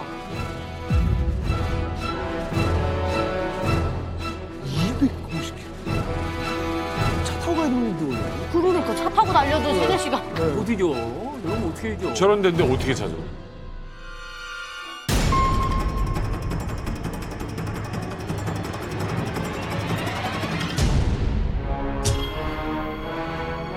체구가 살 수 있었대. 체구가 작아서.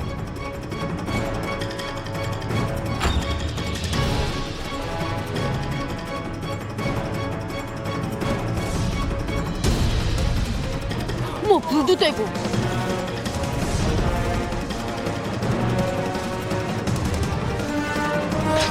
진짜 집이네.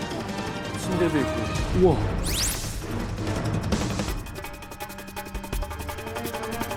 그냥 땅속 나라네요. 땅속 나라.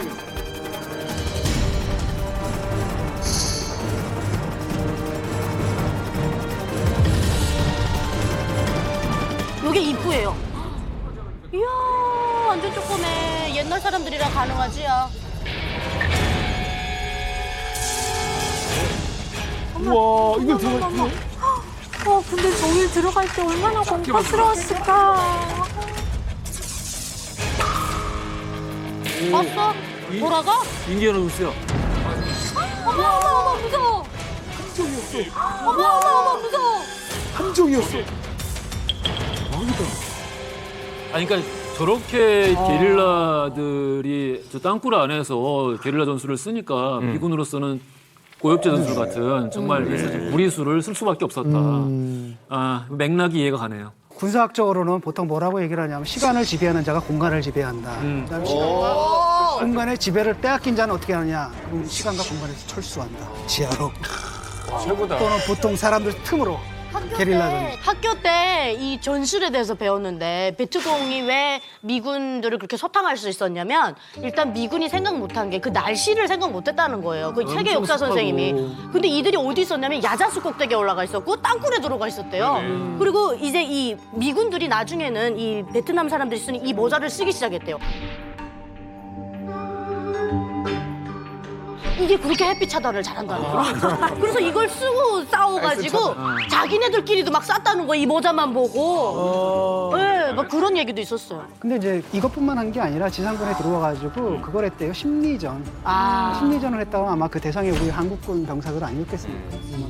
그러니까 아무튼 미군보다는 우리나라가 이런 전투에서는 그렇죠. 더 능했을 그렇죠. 것 같아요. 한국군이 굉장히 큰 활약을 했는데 군사적으로는 근데 그 이유가 뭐냐면 일단은 가장 최근에 큰 전쟁 그게 바로 한국전쟁이었거든요. 그러니까 적어도 병사들은 아니다 하더라도 지휘관들은 한국전쟁의 실전 경험을 가졌던 분들이에요. 근데 또 하나는 뭐냐 한국전쟁 중에 늘 했던 게 베트남과 비슷한 상황이 벌어졌거든요. 왜냐면 빨치산 토벌 작전을 했거든요. 지리산이라든지 이런 데서 그런 경험들이 있어가지고 그 대규모 전투뿐 아니라 이제 특히 이 소규모 전투에 상당히 능했던 거죠. 그리고 미군들은 사실 인명대 사람과 사람이 이렇게 맞붙는 거 별로 안 좋아하거든요. 근데 그런데 마음대로 보낼 수 있는 게 바로 한국군 군대였고 또 그걸 또 잘했죠. 아니 근데 이게 나중에 그 연구 보고 자료가 나온 게 뭐냐면은 그러니까 미군은 알고 있었어요. 그러니까 우리가 소위 말하는 베트콩이 게릴라전을 할 것이다라는 걸 미군도 알고 있었어. 근데 미군은 우리도 게릴라전 경험이 있다 하고 들어간 거야. 왜냐하면 태평양전 말기에 이오지마, 뭐 오키나와, 사이판, 괌에서 일본군 게릴라전 했잖아요. 해봤지. 근데 그게 아니야. 일본군 게릴라전하고는 게임이 안 되죠. 이게 그게 착각한 거야. 일본군은 게릴라가 아니었어요. 원래 정규 입대를 한 정규 군대인데 나중에 게릴라 코스프레를 한 거예요. 근데 베트콩은 처음부터 게릴라였어요. 그러니까 왜 그러냐면 그 호치민이 처음부터 미국과 1대1로 싸우면 진다는 걸 알았거든요. 그렇기 때문에 간접 게릴라전을 펼치자. 그 뉴욕타임즈와 그 호치민이 했던 인터뷰가 있거든요. 기자가 물었어요. 당신은 세계 최강 미국과 전쟁에서 이길 자신이 있냐? 그랬더니 1대1로 싸우면 우린 진다. 난 그 정도는 안다. 그래서 뭐라고 얘기했냐면 우리 베트남은 호랑이고 제국주의 미국과 프랑스는 코끼리다. 미국 기자, 뉴욕타임스 기자가 이해를 못했어. 코끼리가 더 센 거 아니냐? 아니다. 잘 생각해보라고. 실제로는 코끼리를 당할 동물이 없다. 밟으면 다 죽어버리니까. 그러니까 제국주의로 본 거예요. 그래서 우리 힘이 약한 호랑이 우리 베트남은 코끼리가 자고 있을 때마다 밤마다 가가지고 살짝 생채기를 내고 올 것이다. 그런 다음에 정글로 들어갔어. 정글로 들어가고 밤에 다시 들어가서 생채기 내고 들어가고 결국에는 과다출혈로 죽을 것이다. 그래서 우리가 지금 추구하는 것은 어쩔 수 없이 생존을 위한 게릴라전이다 이런 말을 했어요. 거기다가 중공이 붙어 있으니까 어쨌든 보급은 계속 될 수 그렇죠. 있고 무기를 소련이든 어디든 통해서. 너무 유명한 말이고 이 말 그대로 실현됐잖아요. 그러니까요. 과다출혈로. 그러네. 맞아. 사실 이게 얘기를 좀 듣다 보니까 남한하고 또 이제 북한하고도 끝난 지도 얼마 안 됐었잖아요. 그럼요. 근데 또 남의 나라 가서 또 이렇게 싸운다는 게 좀 마음이 좀 그러네요. 그러네. 네, 맞습니다. 그 당시에 북한 입장에서는 공식적인 참전을 겉으로 드러내지 않았기 때문에 CIA가 굉장히 많이 분석을 했습니다. 그래서 어느 시점을 북한이 게릴라전을 시작했는지에 대한 분석을 했었는데요. 1966년 10월 5일 날 제2차 당대표 대회를 할 때 김일성 연설이 있습니다. 네. 미국이 베트남에 가서 전쟁을 하고 있는데 한반도에서 네. 계속 공격을 하고 도발을 해서 흔들어 버리면은 네. 이 미군들이 정신이 없기 때문에 베트남에서도 온전한 전쟁을 수행할 수가 없다. 결론적으로 이렇게 되는 것이 결국은 호치민을 돕는 것이 되기 때문에 네. 한반도에서 도발을 계속해야 된다고 연설을 합니다. 그래서 CIA는 66년 10월 5일을 이 김일성의 공식 선전포고로 해석을 합니다.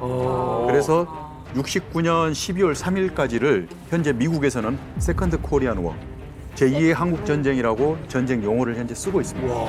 이 모든 것이 결국은 미국을 두 개의 전선을 유지 못하도록 혼을 빼고 힘을 빼는 게 결국은 한반도에서도 역시 또 다른 전쟁을 했다고. 그러네요. 근데 한 가지 또 이제 야사 비슷하게 전해오는 재미난 에피소드가 하나 있습니다. 그러니까 그럼에도 불구하고 우리는 좀 한민족적인 공통점과 한민족적인 성격이 좀 많다라는 대목일 수 있는데 한민족 하면 또 음식 중에 어떤 걸 빼놓을 수 없나요? 해외 가면. 냉면, 된장, 포장. 된장. 베트남전에서도 남북군인 모두가 다 갈망했던 게 김치였습니다. 김치였습니다. 한국 하면 김치죠. 그리고 먹어야지. 김치는 누가 담가주냐. 그때 베트남에서 같이 고생했던 우리 또 파병간 간호장교들이 그래서 김치를 담가주는 거야. 세상에. 그리고 그때 당시 우리 군인들은 이제 베트남 군과 미 군에게 식량을 보급받기도 하고 왜냐면 본토가 멀기 때문에 우리가 보급하는데 한계가 있으니까 그때 당시 미군에서 제공하는 식량들은 꽤 우수했어요. 그건 지금도 카투사를 복무한 분은 다 알죠. 시레이션이라고 해서 시레이션. 선물처럼 깡통 안에 소고기 말린 거, 그다음에 초콜릿, 비스킷. 군대에서 되게 진귀한 선물이잖아요. 야, 이거 미군 애들 전투 식량이래. 뭐야 이거? 그래서 또 우리 군인들이 또 누굽니까? 그 시레이션에 있는 내용물을 다 빼내요. 어머. 빼내고 그렇지, 못 먹지. 그 안에 있는 깡통, 깡통을 냄비 삼아서 거기다 이제 국, 찌개, 찌개. 고추장만 구하면, 고추장만 구하면. 짱만 구하면 부대찌개지. 맛있겠다. 그럼 북한군은 김치를 어디서 공수하냐? 네. 모스크바 주재 북한 대사관이나 베트남 군이 너네 땅굴 퍼졌으니까 우리가 김치 담가준다고. 김치를 공급해줬다. 아, 베트남 배추로. 예, 라는 얘기. 와. 저희 한국 올 때 라오스에 이제 그 감옥에 갇혀 있어야 돼요, 탈북자들이. 근데 그거를 조선 음식이 그렇지. 먹고 한 뭐 두 싶으니까 달 갇혀 있어요. 김치를 먹고 싶은 거예요. 그래서 나가가지고 배추랑 양배추랑 사다가 모여서 손으로 이렇게 으개는 거예요. 그리고 거기다가 식초, 고춧가루 사다 넣고 막 먹으니까 거기 라오스 군인들이 뭘 먹냐고 우리도 같이 먹어보자고. 그래서 나눠 먹고 이랬었는데 그거랑 너무 똑같아요. 맞아요. 그 정도예요. 자, 베트남전은 미국과 연합군이 정말 엄청난 자본과 병력을 투입을 해서 격전해 버렸는데 결국에는 패배의 길로 빠져들면서 출구 전략을 고심하게 됩니다. 이 사이에 북한군은 또 다른 은밀한 작전을 계획하는데요. 이번에는 미군이 아니라 우리 국군이 타겟이었습니다. 베트남전이 끝난 지 40여 년, 50년 가까이 됐는데 아직도 돌아오지 못한 국군이 있습니다.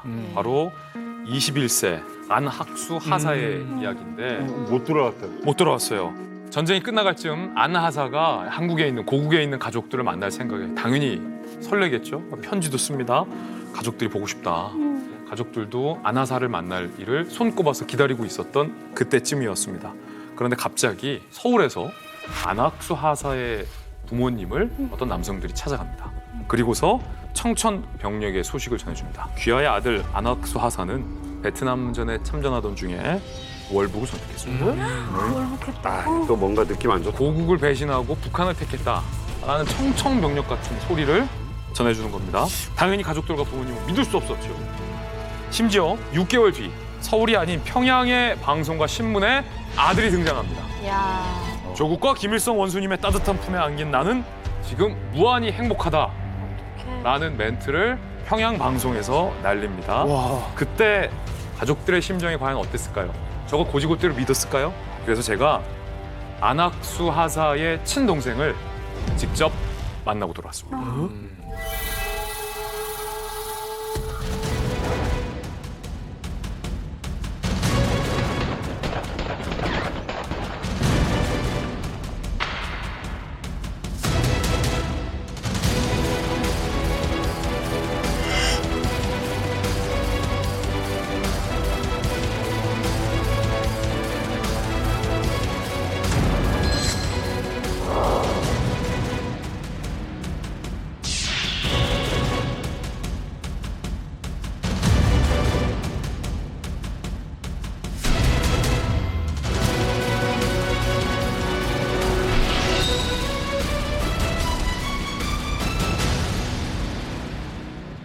안학수 하사님이 정확히 어떻게 당시에 실종이 된 건가요?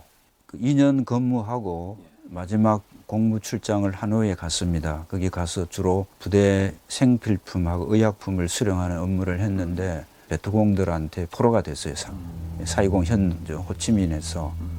그래서 아마 그 사람들이 포로 수용소에 수용되었는데 제가 아침에 제가 중학교 3학년 때인데 등교하는 길에 나가다가 그 문방구 하시는 아주머니가 막 뛰어와가지고 빨리 그 문화방송 옆에 근처에 있는 방송을 틀어보라는 거예요. 갑자기 트니까 음악 소리 나오고 아버님 동부 초등학교 교장 아버님 이름 나오고 이러니까 남한 방송인 줄 알고 계속 들었어요. 근데 보니까 여기는 평양입니다 하고 이러니까 난리가 난 거예요.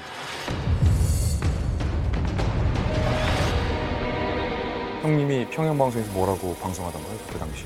저도 들은 기억이 목소리가 우선은 꽉 잠겨 있고 자기는 배가 고파서 그 미군들이 버린 담배 꽁초를 먹으면서 여기 오고 싶어 하는 북한으로 오게 됐다. 이런 식으로 뭐 어이없는 그런 그런 발표를 합니다. 그 말투도 말하는 투가 아니고 원고를 읽어가는 듯한 그런 느낌을 제가 받았어요. 왜냐면 형님 말투를 제가 잘 아니까. 예. 평양에서 월북을 했다라고 방송을 하고 있었을 때 그때 기분이 어떠셨나요? 그때 그 라디오 듣고 난리가 났죠. 어머니는 바로 쓰러져 있었고. 졸도하셨어요? 예. 저도 심장이 쿵툭쿵툭 뛰고 이것이 보통 문제가 아니지 않습니까? 정말 마음이 힘들어졌습니다. 우리가 잘못하면 이제 월북자 가족 되지 않냐 이런 막 수치 같은 거 하여간 참 힘들었습니다.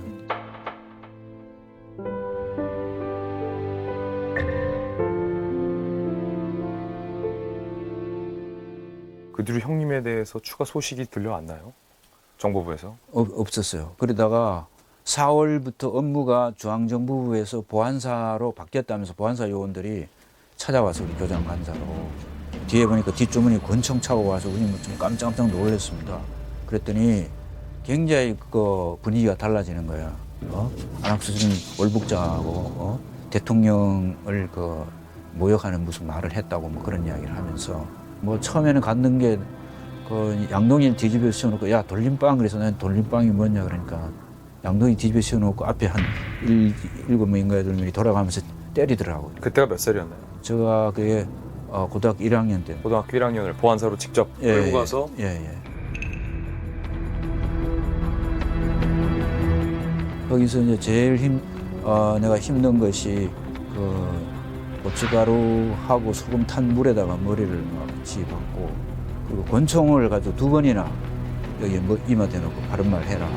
누가 접선하게 돼 있다. 내가 하나 죽여도 여기 누가 몰라 하고 정말 방아쇠를 착착착 당기는데 정말 그 기분을 좀 생각하면은 내 심장 고동 소리가 그렇게 크게 뛰는 걸 내가 그때 처음 알았어요. 너무 힘들었어요. 대금 가지고도 이렇게 협박을 가하고 그래서 지금도 제가 그걸 선각 공포증이라 이렇게 날카로운 물체를 보면은 자꾸 이렇게 내 눈을 찌를 것 같은 그런 이 정세가 트라우마가 내 머리에서 아무리 지우려 해도 안 지워져요. 안학수 하사의 동생 안용수 선생님을 제가 직접 만나보니까 아직도 고문 후유증으로 그때 이야기를 선뜻 꺼내기 힘겨워 보이시는 모습이 너무나도 마음이 안타깝습니다. 가족들이 근데 이렇게 얘기를 해요. 고문보다도 더 힘든 게 있었다. 바로 안학수 하사에게, 우리 아들에게, 우리 형에게 무슨 일이 있었는지 알 수 없다는 사실이 너무나도 괴로웠다. 힘들었다라는 거죠. 돌아온다라는 편지를 받았는데 들어온 소식은 북한을 택했다. 이게 어느 가족이 믿을 수 있겠습니까? 가족은 아는데. 뭔가 잘못됐다라고 가족들은 생각했고 특히나 그때도 그렇고 지금도 그래요. 근데 그때는 더 심했겠죠. 저 집 월북자야. 그러겠죠. 월북자 가족이야. 나는 낙인 이거를 차마 눈 뜨고 견딜 수가 없었다는 거예요. 그때 당시 청와대, 중정, 국방부, 보안사, 지금의 기무사에게 이 부모님들이 다 찾아다니면서 우리 아들의 명예를 회복해달라라는 진상 규명에 대한 민원을 제기했는데 부처들은 다른데 답변은 똑같다고요. 뭐였냐면 월북자 맞으니 더 이상 민원 제기하지 말라. 더 이상 민원 제기하지 말라. 월북 맞다라는 얘기를 우리 정부에서 관계자들마다 다 가족들에게 돌려줬다는 거예요. 자, 베트남전에서 이 안학수 하사에게 과연 진짜 무슨 일이 있었길래 당국에서 월북자가 맞다고 왜 확신을 하는 것인지 아나사 실종 26년 만에 그 실마리가 드디어 보이기 시작합니다. 북한에서 한국으로 간첩 들여오지 않습니까? 가서 이제 전향을 하면서 여러 가지 사실 비밀스러운 이야기를 털어놓죠. 근데 전향한 이 사람이 이런 증언을 합니다. 나 안학수라는 사람하고 같이 1년 동안 생활했다. 어머. 그래서 어느 날 이 사람 안학수라는 분이 다리를 걷어보이면서 상처가 엄청 났더래요. 이거 다 내가 베트남전에서 당한 거다 이거. 그 상처 받은 거다. 어떻게 왔냐? 중국을 통해서 평양으로 왔다. 중국을 통해서 평양으로 왔다. 그러니까 북한이 베트남전에서 그 안학수를 중국을 경유해서 북한으로 평양으로 데려온 거예요. 아, 자진 월북이 아니라? 네. 분노를 통해서 스스로 북한에 간 게 아니고 납치됐다라는 건가요? 사이공 네. 저 밑에입니다. 제일 끝에. 예. 맨 끝에요. 지금 호치민시라고 하는 게. 네. 그럼 거기서 못 가. 북부 베트남으로 가려면 얼마나 많은 남부 베트남 군대가 있을 거고 경찰이 있을 거고 미군이 있을 거고 한국군이 있을 거 아니에요. 근데 제 생각에는 호치민 루트를 이용을 해서 그래서 베트남을 통과해서 동남아시아를 통과해서 중국을 통해서 들어간 거로 보이고요.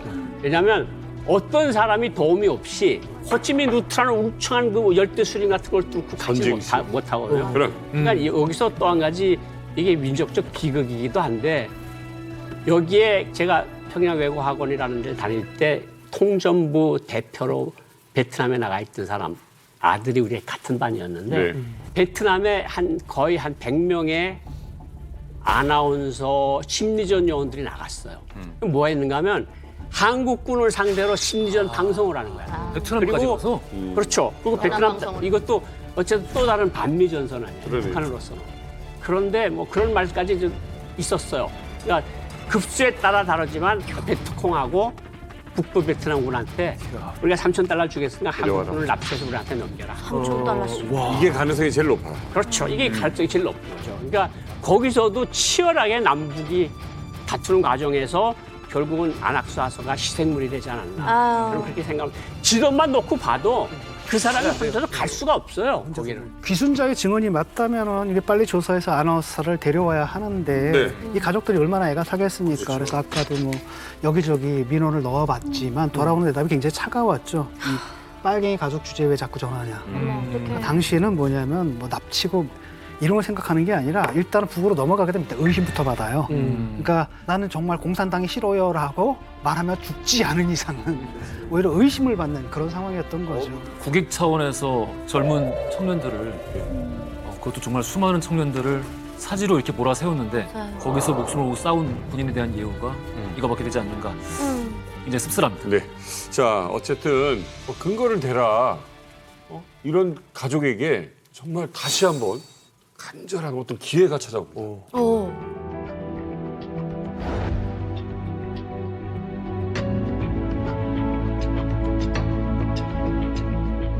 형님이 스스로 북한을 찾아갔다. 자진 월북한 게 아니라 납북됐다라는 사실은 어떻게 밝혀진 건가요? 처음에 중앙정부부에서는 비밀이 활동하던 북한 군사 고문단들이 데려갔다고 그렇게 말을 했고 여기 이제 황민수 씨라는 분이 그때 당시 자기가 그 북한군 장교 한 명 성이 피 씨라는 사람을 신문을 했다면 자기가 그 당시 들은 내용이 뭐냐면 형님을 $3,000 받고 북한군 장교들이 인수를 해서 중국을 거쳐서 북한에 보냈다. 또 2008년도에 어느 기자가 갑자기 나한테 전화가 와가지고 그 형님이 포로 입증되는 문서들이 있다고. 2008년이요? 예, 5월쯤 돼요. 이런 문서들인데 거기에 약 한 400쪽이 되는 문서들이었어요. 내용이 뭐였던가요, 문제? 내용이 보면은 내가 깜짝 놀란 것이 여기 69년도에 국방부 장관이 안학수, 박성열 2명은 포로니까 국제적십자를 통해서 포로 송환을 요구해달라고 외무부 장관한테 협조 공문을 보낸 게 있어요. 아니 그러면 이미 정부가 69년도 그때 당시부터 형님이 북한에 포로를 끌려갔다라는 사실을 알고서도 월북자로 계속 낙인 찍었다는 거예요? 그렇죠. 저는 처음에 이게 정말 꿈인가 생시가 내 머리가 갑자기 뇌신경이 이상하게 막 됩니다. 그래가지고 충격이 왔는지 집에 한동안 내가 누워 있었어요. 이게 정말인가 아닌가. 충격이 너무 커서. 예. 그래가 막 세상에 어떻게 이런 일이 있을 수 있나. 그래 한동안 막 숨쉬기도 힘들어가지고 제가 거기서 집에서 누워 있었어요.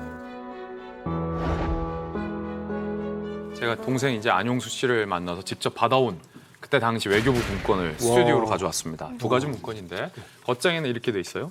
보시면 1969년 8월 22일이에요. 그때 당시에 작성됐던 문건입니다. 보낸 사람은 아주 국장입니다. 외교부 산하에 아시아를 주재하는 아시아 주재국 국장이 방교 국장에게 보내는 문서예요. 공식 문서입니다. 외교부 내부라고 겉장이 돼 있고 그 뒤에 보면 자, 1969년 8월 20일 현재 우리 외교부가 그때 당시에 파악한 실종자 명단입니다. 보면 가운데에 안학수 하사라고 실종자 명단을 파악해 놓고 있습니다. 실종자라는 그런데 그 밑에 보시면 비고 상기 실종자는 포로로 확인되지 않았으나 포로를 간주한다. 그러니까 이미 아까 안하사가 평양방송의 모습을 드러냈던 게 언제였어요? 67년이었잖아요. 그런데 이 문서 작성된 시기 한번 보세요. 69년이에요. 그때 당시의 정부는 스스로 제발로 북한을 찾아간 게 아니라 납치되거나 월북됐다는 사실을 알고 있었다는 거잖아요. 그렇죠.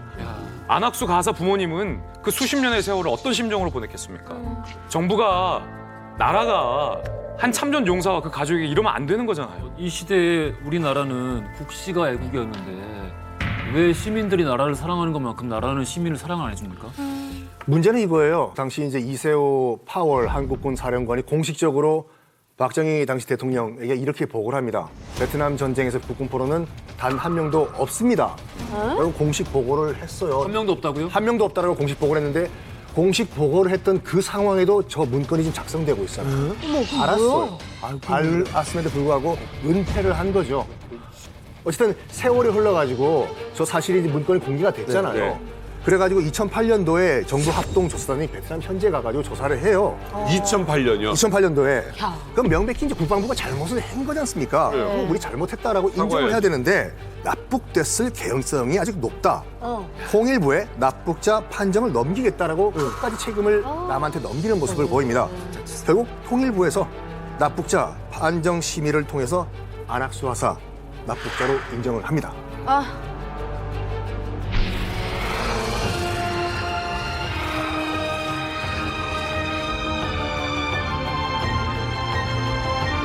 2009년 7월 21일 가족의 노력 끝에 국방부는 월북자로 분류가 되었던 안학수 하사를 국군 포로로 비로소 인정했습니다. 40년이 넘어서 인정했습니다. 그 이후에 혹시 북한에서 형님이 어떻게 지낸다라는 소식을 접하신 게 있나요? 이 한창 이제 탈북인들이 오기 시작했을 때 저도 이제 탈북민을 좀 돕는 일을 좀 했어요. 왜냐하면 형님 그 행방을 좀 알고 싶어가지고 평양에 오래 나이 든 사람 평양에 살다가 온 사람들 물어보니까 안학수 하니까 안 돼요. 그래서 형님이 75년 말에 이제 탈북을 평양은 탈출을 했어요. 형님이 평양을 탈출했다고요? 예, 두만강 근처에 거기 와서 거기에 의해서 체포가 됐어요. 체포되다가 다시 압송돼가지고 평양 근교의 사형장에서 처형이 됐는데 여기 보면은 여기 잘 자세히 나와 있어요.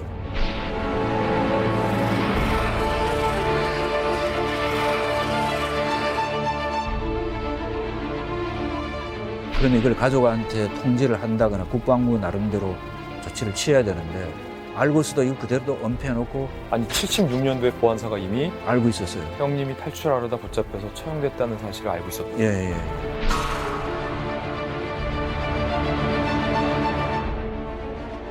형님이 평양을 탈출하려고 하다가 붙잡혀서 처형됐다는 소식을 들으셨을 때 심정이 어떠셨나요? 마음이 참 힘들었어요. 이걸 보고 내가 참 대한민국에서 이 사회적 약자로 산다는 게 사람이 죽어도 죽었다는 소식도 못 듣고 또 여기에 대해서 내가 뭘 할 수 있는 게 아무것도 없고 그럼 나는 어디로 가야 되는가?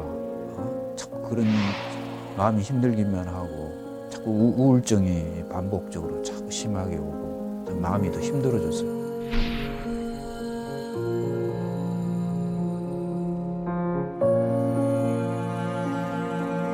형님이 참 똑똑하고 우리 집에서 내 가정교사 같은 그런 존재였어요. 나한테 많은 걸 가르쳐주고 뭐 하여간 내가 뭐 어릴 때부터 모르는 거 있으면 형님이 숙제 어떻게 하는 거, 시험 공부 우리 집에 그게 장난 노릇도 하라고 했고 나한테 많은 걸 이렇게 가르쳐 준 형님이 나하고 제일 가까워서 우리 오형제 중에서 그리고 방송국에서 연락 오고 그러면은 또 더 형님이 이제 생각이 납니다. 나고 그래서 내가 소설 지금 내가 구상하고 있는데 하얀 비둘기라는 형님 상징으로 하얀 비둘기로 그래서 글을 한번 남기고 싶습니다.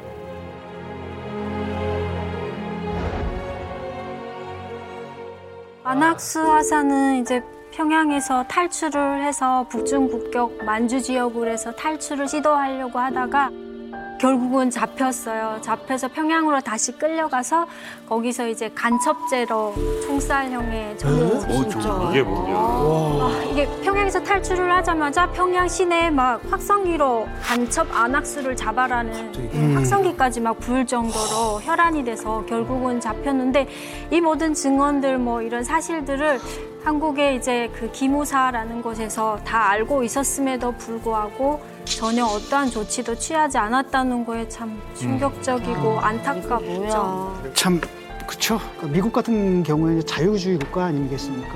개인을 굉장히 중시하고 그리고 항상 원칙이 뭐냐면 우리는 적진에 우리 학원 한 명이라도 남겨놓지 않는다. 맞아요. 이런 게 있고 그렇기 때문에 그런 조국을 위해 싸울 수 있는 거잖아요. 이랬는데 우리 같은 경우에는 완전히 국가주의적 관념이에요. 그러니까 쉽게 말하면 개인은 국가를 위한 도구다. 너희들 쓰였지? 그다음에 돌봐주지 않는 거죠. 근데 우리는 그냥 넘어가지만 이 가족들은 얼마나 답답하겠습니까? 그럼요. 2009년까지 그 멍해를 지고 살았던 겁니다. 또 본인은 어떻겠어요? 넘어가가지고 원하지 않는 생활을 하고 있다. 어떻게 하면 거기서 벗어날까 생각을 했을 거 아닙니까? 근데 왜 박정희 정권에서 왜 이렇게 그렇게 공개를 안 했냐? 이게 썰이에요. 여러 가지 썰 중에 하나는 뭐냐면은 이제 유신 정권을 세웠고 산업화를 시켜야 되는 상황에서 이제 미국에서 이제 금융 지원을 받아야 되는데 그 어떻게 보면 교환 차원에서 파병을 했다. 그렇기 때문에 어차피 자기 정권 유지를 위해 가지고 파병을 했는데 구설수를 만들기 싫었던 거예요. 괜히 또 국군 포로가 잡혀가지고 지금 북한에 건너갔다 그러면 뭐 우리 국민인데 왜 찾질 않느냐. 또 자기 업적을 지금 쌓아나가는 입장에서 생채기가 나는 거를 견딜 수가 없었던 것이죠. 그냥 쉬쉬쉬 해라. 넘어가자. 이런 분위기였던 거죠. 잡음을 없애려고 했다. 그런 주장이 있죠. 중요한 건 파병하는 것까지 좋다는 거예요. 그런데 그 이후 전쟁에서 고생한 우리 아들들을 챙겼어야죠. 그러니까. 당시에 베트남 전장에서 한국군 포로들이 어떤 대우를 받았는지 아세요? 수기를 보면 죽음 아니면 북한을 강요받은 사례가 있다고 해요. 한국군 포로 학대나 학살 경험담도 많았고 우리 국군의 포로의 사체를 매달아 놓기도 했다는 증언도 있습니다. 자, 그중에서 어쩔 수 없이 북한으로 끌려갈 수밖에 없었던 우리 군 포로가 있었다는 거죠.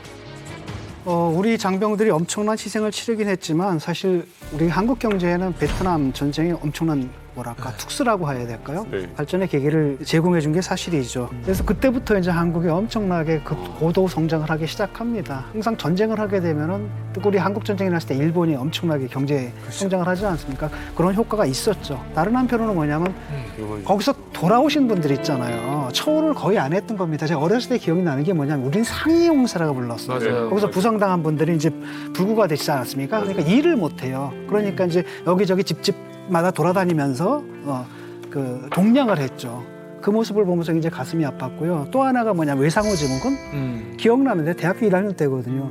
한 분이 쩔뚝쩔뚝 지팡이를 짚고 오시더니 갑자기 탁 뭐가 들린 듯 벌떡 일어나더니 막 지팡이를 딱 이렇게 잡고 살부터 세는 거예요. 소대장님 적군이 몰려오고 있습니다. 이러는 거예요.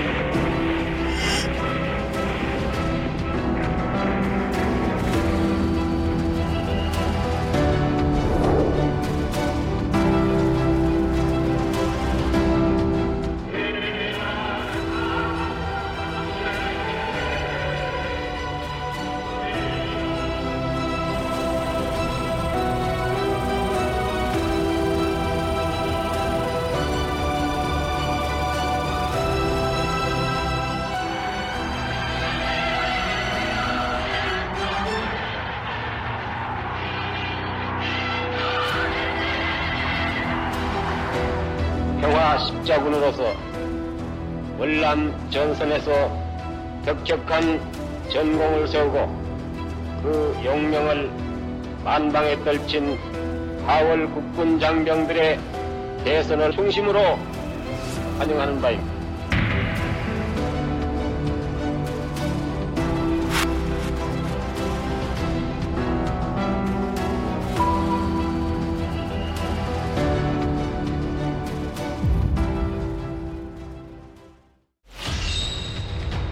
중앙은행 이곳에서 1조 원을 털어라.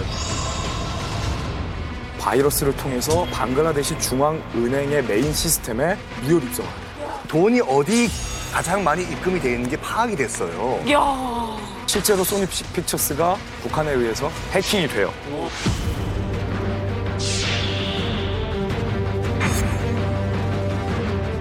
북한의 사이버전 능력을 한번 조사를 해봤더니 미국, 러시아에 의해서 세계 3위 수준. 무인 자율주행 많이 시험하고 있잖아요. 나는 그냥 낭떠러지로 그냥 가는 거예요. 이야, 그 정도.